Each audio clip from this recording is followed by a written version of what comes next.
Call the police! Call the police. Is this some kind of joke? I've been trick-or-treated to death tonight. You don't know what death is. Boom. Roasted.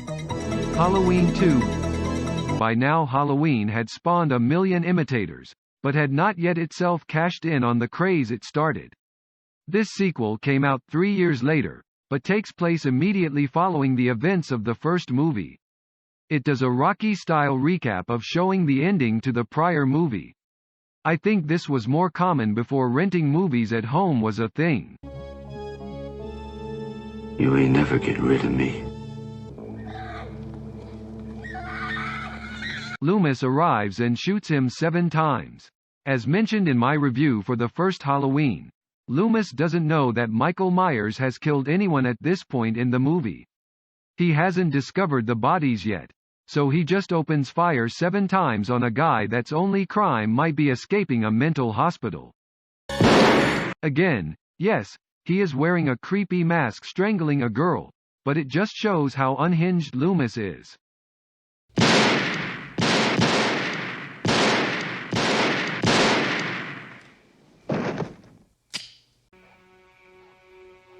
Wait a minute. This movie has great opening credits, with a new upgraded synth score. An incredible slow push on a jack-o'-lantern that opens to reveal a skull inside. I love it.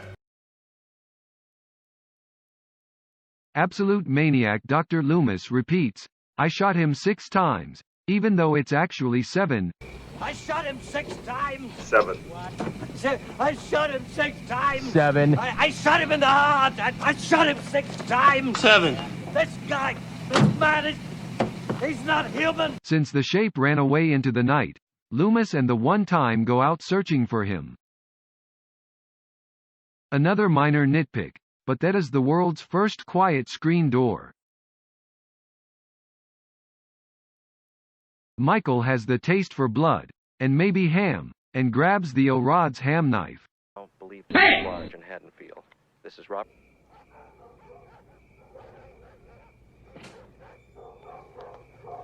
Mrs. Elrod? No, we probably knew her. Where did it happen? Down on Orange Grove.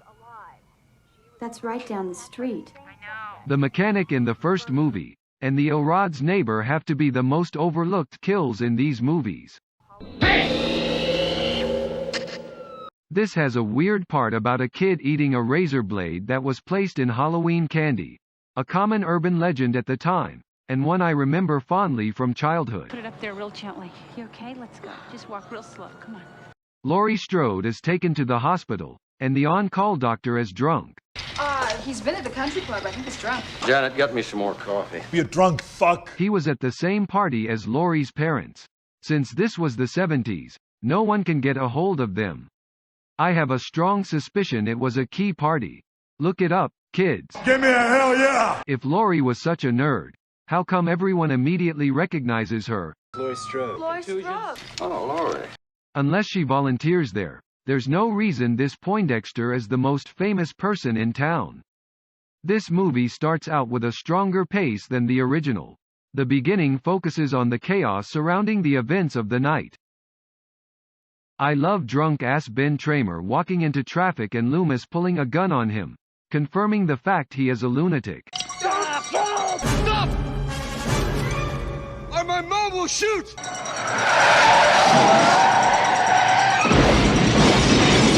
He straight up got that kid killed. Well, him and that nutjob driving the cop car at full speed right into that van. Because I'm wild, yeah. He came out of nowhere. I couldn't stop. I'm living in a nightmare. I do like how people keep saying, "You let him out," and he tries very passively to defend himself. Damn you. Sorry. What have you done? I haven't done anything. You let him out! I didn't let him out. I gave orders for him to be restrained. Hey! Is that guy smoking weed in the hospital break room? That's pretty ballsy. Fuck it, man. Amazing grace, come sit on my face. Don't make me cry, I need your pie. Was that Robert Frost or William Butler Yeats?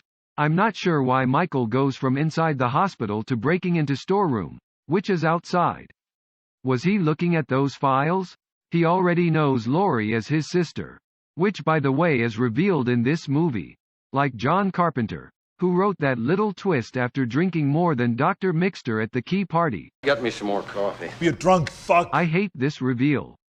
And I hate that later sequels dwell on the familial lines. I hate your guts! He should just be faceless, speechless evil, with no motivation whatsoever. But who asked me? What the fuck you thinking, man? Speaking of Dr. Mixter, this guy also gets hammered.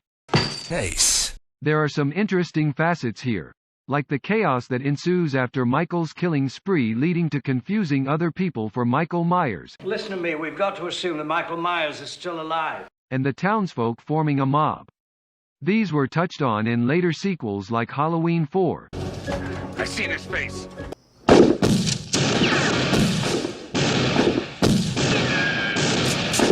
Shit, Earl. It's Ted Hollister. And most noticeably Halloween Kills. Although I think this movie does it the best out of the three, with Kills in a distant last place. Evil dies tonight! Evil dies tonight! This guy smokes weed in the break room and tries to bang one of the nurses in the hydrotherapy pool? Talk about an all-time legend. I'm a man! But also front runner for worst employee ever. Hey! Now, bud, don't be that way.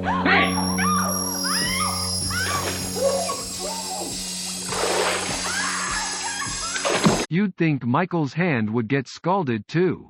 Though later it shows that he's pretty much flame resistant when he, spoiler alert, survives a giant gas explosion. This movie also took some inspiration from the other slashers that were popular at the time, including ramping up the gore and nudity. Ow, stop! Dr. Mixter! You drunk fuck.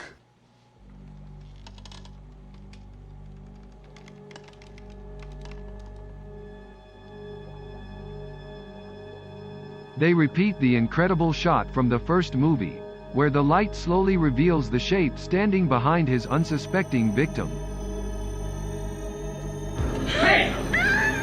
This time getting a needle in the temple and injecting her with air, I think. This movie does keep the same aesthetic and creepy vibe as the original. The shape spends most of the movie casually sauntering around the hospital, killing people off-screen. We get some spooky shots of Michael lurking around. In the shadows, on the security cameras, behind the curtains. On the counter. Wasn't me. He also does a new variation on the Bob stab, lifting the nurse up with one hand to kill her, this time with a scalpel. Laurie is drugged out of her mind. Oh, fuck me, man. Totally tripping balls. She is barely in it, and when she is mostly laying comatose in a hospital bed. I will go out on a limb and say she doesn't need to be in this movie at all, other than a plot motivation to have Michael stalk a hospital, because I guess they are related now. What don't you fucking understand? She does get a good chase at the end, crawling through windows, and getting slowly stalked down corridors and elevators, all made more suspenseful by her immobility from her injuries and being high as fuck. Fuck it, man.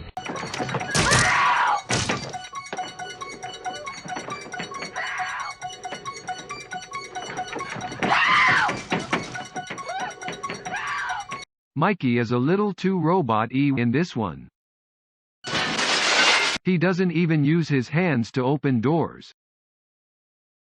I'm gonna blow your fucking brains off! The movie culminates in another intense showdown, in which Michael is shot 7 more times, including twice in the fucking face. I like that they never go full supernatural Michael and make him zombie Jason, but they toe the line between him being a man I'm a man! and being pure evil. Get away from him! But he stopped breathing! Hey!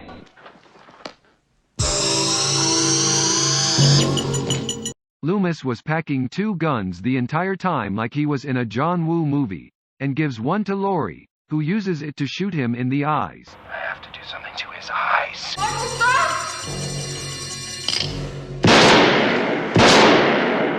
The eyes are the groin of the head. Fucking bitch.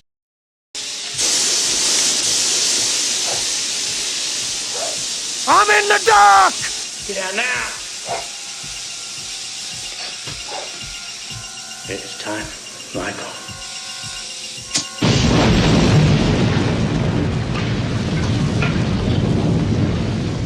Halloween 2 is a great sequel and addition to the series. I'm not asking, I'm telling you. It is an easy back-to-back watch while the original.